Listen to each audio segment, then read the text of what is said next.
Hi, I'm Christian Brindle, and welcome to the Everything Medicare Podcast.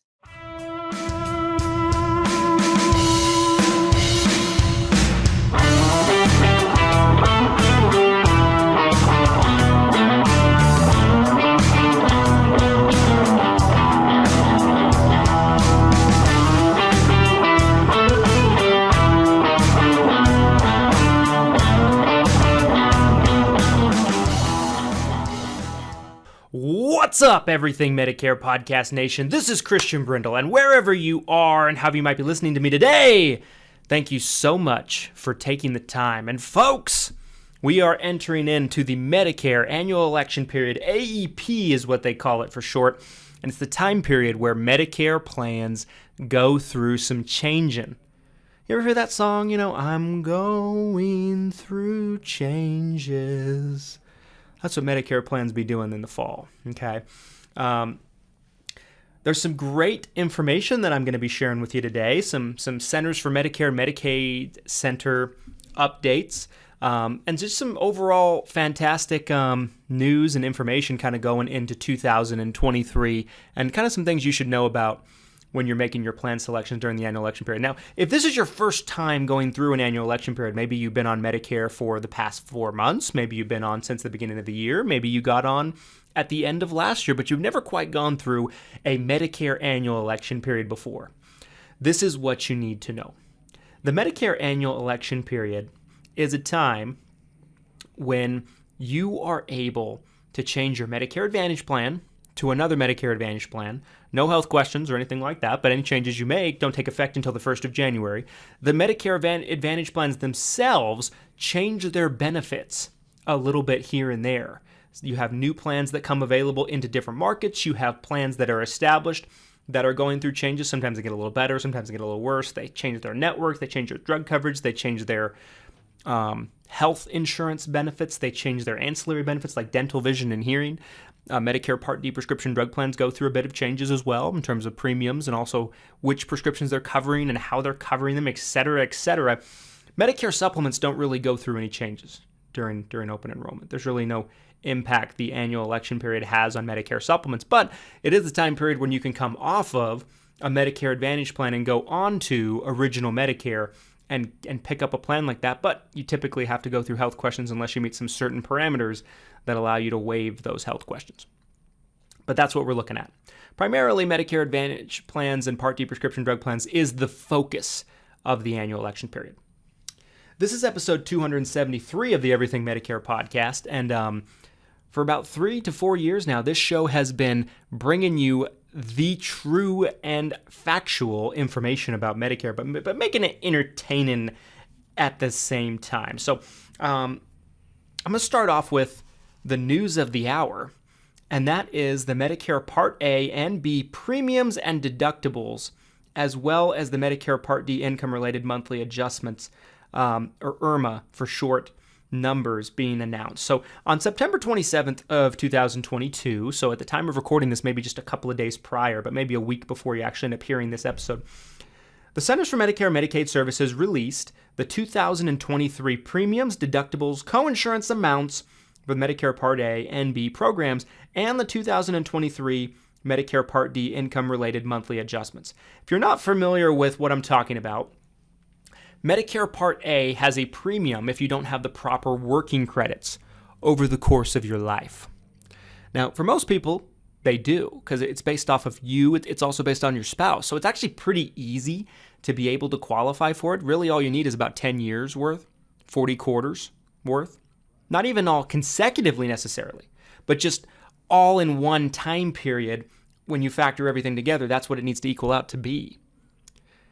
So most people don't pay a premium for Part A, but for people that do, a very finite, small percentage of the Medicare population, there's a premium for Part A, but most people don't pay it because they have the working credits. That's what you pay for throughout your working life. That's what you pay for FICA taxes, out of Social Security and Medicare, throughout your entire working life. Now, Medicare Part B has a premium that changes a little bit each year, and typically it's going to go up every year, but this year is a pleasant surprise, it appears. But currently in 2022, the Medicare Part B premium was $170.10 a month. Now, this was a shock because Last year in 2021, the Medicare Part B premium was $148.50 a month.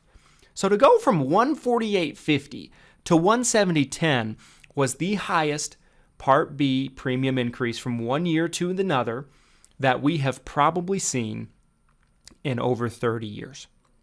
It caught a lot of people by surprise. It certainly upset a lot of people, understandably, because it was also being told that people on Medicare that also are drawn off Social Security could expect a pretty sizable Social Security bump as well. Well, that increased Part B premium kind of dug into that a little bit. But we have some good news about that, which I will get to, I promise. Now, if you're not familiar with what I referenced earlier is IRMA. IRMA stands for what's known as Income-Related Monthly Adjustment. All that IRMA means in terms of what I would describe it as is when you make too much money, they punish you for it. When your income is too high, they punish you for it. Now, they base it off of what your income was 2 years prior. So in 2022, they're looking at 2020. And next year in 2023, they're looking a year backwards. They're looking at last year, 2021, and so on and so forth. And it updates automatically on its own, okay? But for your Medicare Part B premiums, that $170.10 I mentioned, sometimes that can be more if your income's high enough. And they have different charts of where this is going to go. So they have between this income and this income, your Part B premium increases to this. And if it's higher than that, then it goes up even more. They also tack in a little bit of extra on any form of Medicare Part D prescription drug coverage you might acquire, whether it be through a Medicare Advantage plan or whether it be on its own with a standalone prescription drug plan. They add a little bit of extra on, and you pay it like you would a premium. But to me, I just look at it like you're being penalized for making too much money. Backwards in my mind, and I think it's ridiculous and outrageous, but it's what the government does. They don't care what I think. I'm just a guy. But this is what they do. So I'm going to start off with the first news, and that is that I'll read the notice that came from CMS, the Centers for Medicare and Medicaid Services. The standard monthly premium for Medicare Part B enrollees in 2023 will be $164.90 a month. This is a decrease of $5.20 from the previous $170.10 a month in 2022. So they're lowering the premium. Hallelujah. They came to their senses at least a little bit. They realized that what happened from last year to this year, in 2021 to 2022, was asinine, it was wrong, and it was hard on a lot of people on Medicare. A lot of people on Medicare live paycheck to paycheck. Live Social Security check to Social Security check. So I'm really pleased to see this news. The annual deductible for Medicare Part B, now this doesn't apply if you have a Medicare Advantage plan. Remember, a Medicare Advantage plan kind of administers Medicare benefits for Medicare, so you don't even have to be responsible for any Medicare coinsurances or deductibles. But if you have a Medicare supplement, like a Medicare Plan G, it pays everything except for the Medicare Part B deductible, whatever that is. So this does impact you if you have either original Medicare or you have a Medicare supplement of sorts. It wouldn't impact you if you have like a Plan F or something like that, because the Plan F covers that. But they're lowering that as well. That Medicare Part B deductible was $233 in 2022, and that has gone down to $226 in 2023, a $7 decrease. So let's go. Let's go. I'm happy to see these changes. The 2022 premium included a contingency margin to cover projected Part B spending for a new drug. So that was kind of their reasoning for increasing it like they did. Okay. And there's a couple of other things that I really want to touch on, and that would be the Medicare Part B income-related adjustments. So I'll read this. Since 2007, a Medicare Part B, a beneficiary's Part B monthly premium is based on his or her income. Punishment. Sorry, that's not part of the script. It's more just me going off script and telling you what I think, my opinion, okay? These income-related monthly adjustments amounts affect roughly 7% of people with Medicare Part B. The 2023 Part B premiums for high-income beneficiaries with full Medicare Part B coverage are shown as follows. This is what we're looking at.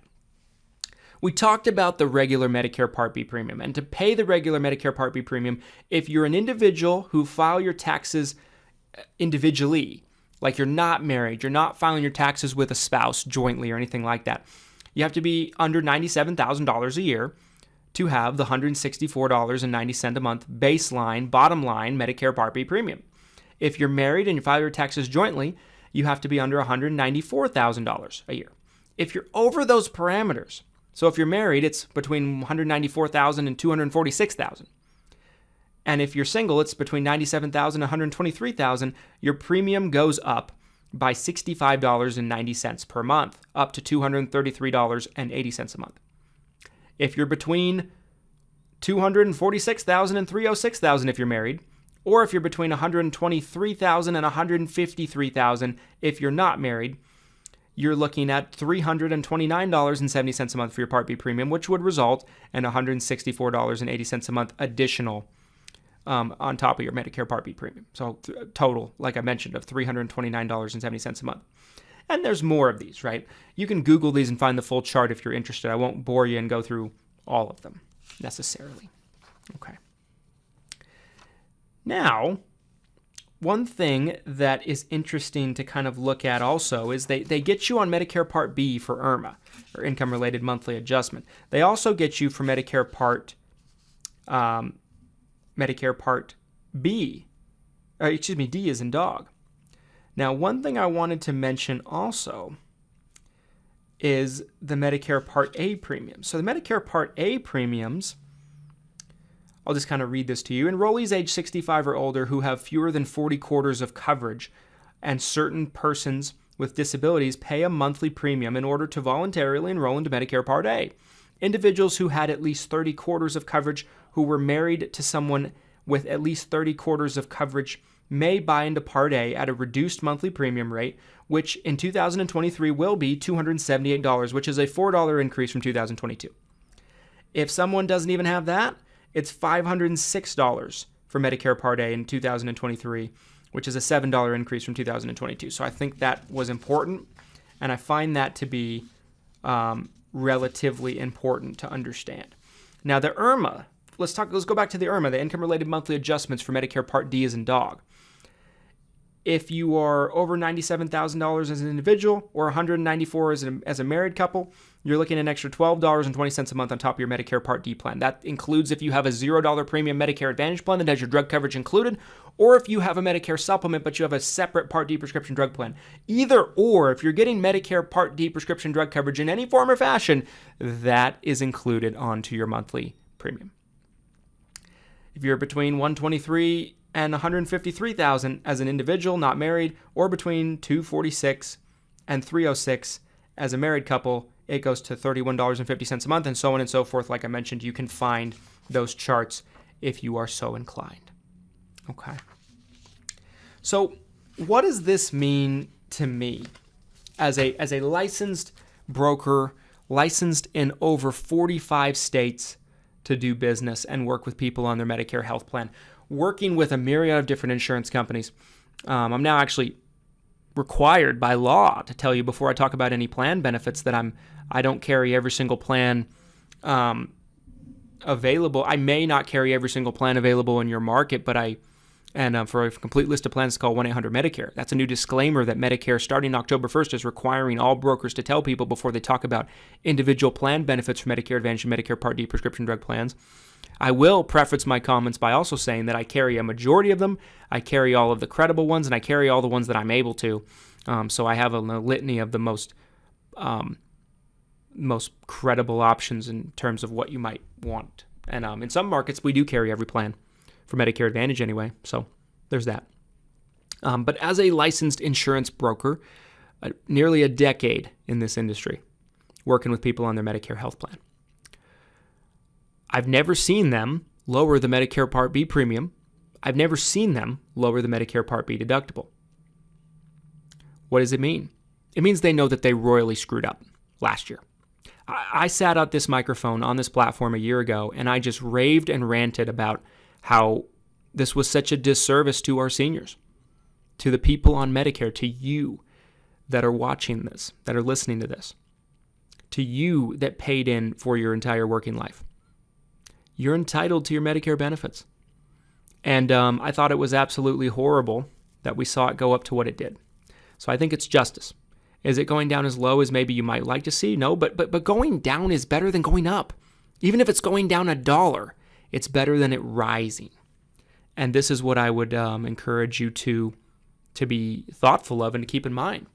Now, what are we seeing in terms of actual plans in 2023? I have to be very careful about mentioning specific to benefits and too much benefits. But what I am seeing in a vacuum, and as I'm seeing a lot of increased Medicare Advantage plan benefits in many, many markets. I'm seeing more Medicare Advantage plans being made available in many, many markets. I'm seeing Medicare Part D prescription drug plans become less and less viable. We're starting to see less of them be available. We're starting to see the premiums on them go up. And that's where I think the government is starting to edge out Medicare supplements.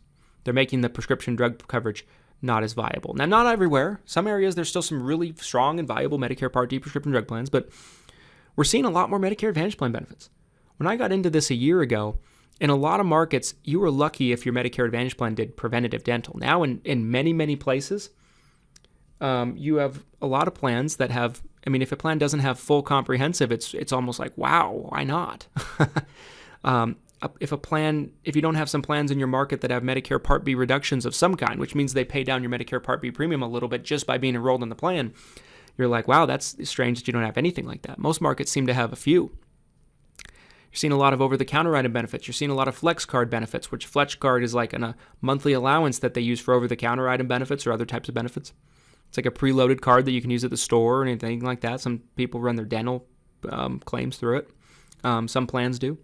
So the Medicare Advantage benefits could never be stronger in many, many areas. There's more plans available than ever, which breeds competition. We're going the way of managed care. I've said it before and I'll say it again. I said it actually most recently. The last time I talked about this was on September 12th on episode 271 of the Everything Medicare Podcast, where I said that in the next 5 to 10 years, Medicare Advantage plans will become almost like a no-brainer to have. I think Medicare supplements have their place. I really love Medicare supplements and I value what they are. But I feel like Medicare supplements are slowly but surely the value proposition will shrink with them and the value proposition will grow with Medicare Advantage. And I see the writing on the wall. Do I like it? Not necessarily, but what can I do about it? Absolutely nothing. What I can do about it is bring you the proper information that you need to know to educate yourself on it to make credible and qualified decisions. So, the question that everybody's going to ask me is, should I change my plan this season? The answer to that is maybe, but maybe not. If you're on a Medicare Advantage plan and the plan, you've liked it, let's say you've been on it a while and you've really enjoyed it, and they just continuously increase your benefits, which you're seeing them with a lot of plans because there's been a lot of increased funding into Medicare Advantage. So they have more money to play with, which means more coverage for you. There might not be necessarily such a big need to change it, but you could always check it. Like I said, we're licensed in 45 states, over 45 states. Call our office if you'd like to have your plan reviewed. We can tell you if there is a plan that can be better for you this open enrollment period. No cost, no obligation, but we would love to help. If you don't have someone representing you, somebody that's an advocate for you, somebody that's watching out for you, how nice would it be to have that? Our office number is 801-255-5340, 801-255-5340. We are one of the most influential, certainly, Medicare agencies in the country. Christian Brindle Insurance Services. Check us out online. We'd love to take care of you and work with you on your plan. But I'm excited about what I'm seeing next year. Plan benefits look strong and in abundance. Part B premiums going down. Part B deductible going down. I'm excited about what I'm seeing. Now, the other thing you got to keep in mind, during this open enrollment period. Open enrollment actually starts, the official dates are October 15th through December 7th. And if you are on Medicare or even close to getting onto Medicare, you're going to see on a litany of advertisements. I'm talking commercials. You're going to get phone calls, mailers. It's going to be like a circus, and you're going to get in all different directions. Expect it. If you're happy with your plan, if you trust your agent, just block it out. It might seem like you're missing out on something, but you might not be. You may be, though. Make sure you have an agent that you trust. Make sure you have a broker that you trust. If you don't, call us. We're happy to do it. But don't let yourself get overwhelmed and confused by the Medicare annual election period, because it is a circus. Insurance companies, call centers, brokerages, all of the above advertise and make themselves available to you in abundance, and you're going to get it in all different directions. Now, there shouldn't be as many Medicare scams going on, I would hope, because the Centers for Medicare and Medicaid Services finally came through and cracked down quite a bit on rules and regulations. So there's a lot of new rules and regulations for anybody, including myself, that offers Medicare plans. We've always followed the rules and done things compliantly and made sure that we were always acting in the best interest of our clients and customers. And so these new rules did not come as scary to us or anything like that. I just feel like anything we can do to protect our clients, we want to do. There was a lot of scams going on. There were people calling people from other countries for years and, pretending to be Medicare. It was almost no enforcement of regulation. So I think that this can be helpful. But just understand, it's the season. It's almost like Christmas time. Around Christmas time, you see movies everywhere. You see Santa Claus everywhere. You see candy canes. You see nativity scenes. You see everything that goes with the holiday season everywhere. In the malls, in the stores, on television, neighbors' houses, everywhere. You're going to see similar everything that is Medicare. You're going to see agents in booths in stores. You're going to see all different kinds of things going on. Just understand it for what it is. Everybody's trying to get as much of your business as they possibly can. They're all scraping for that, including us. But we're doing it in a way that we're educating you. We're bringing you information with no cost, no obligation, and we're bringing it to you in a way that I find is very tasteful. And we want to invite people to work with us that we have helped, but we'll help you with no cost, no obligation, and that's why we put out these podcasts, and that's why we put out these episodes. Anyway, folks, lot to digest. I appreciate you making it all the way to the end. I was excited to make this episode here for you today. We'll be coming out with more as the season goes on, and as we got more updates and kind of new information that I want to share with you. And we appreciate you listening. And if you enjoy the show, give us a 5-star review. Subscribe to the YouTube channel if you're not already. And we'll see you next time, folks. Give us a call, like I said, if you need help with your Medicare health plan. This is the season for us to help you, and we'd love to be able to be your advocate and help you this season. Talk to you soon. Adios, vamonos, and happy fall. Bye, everybody.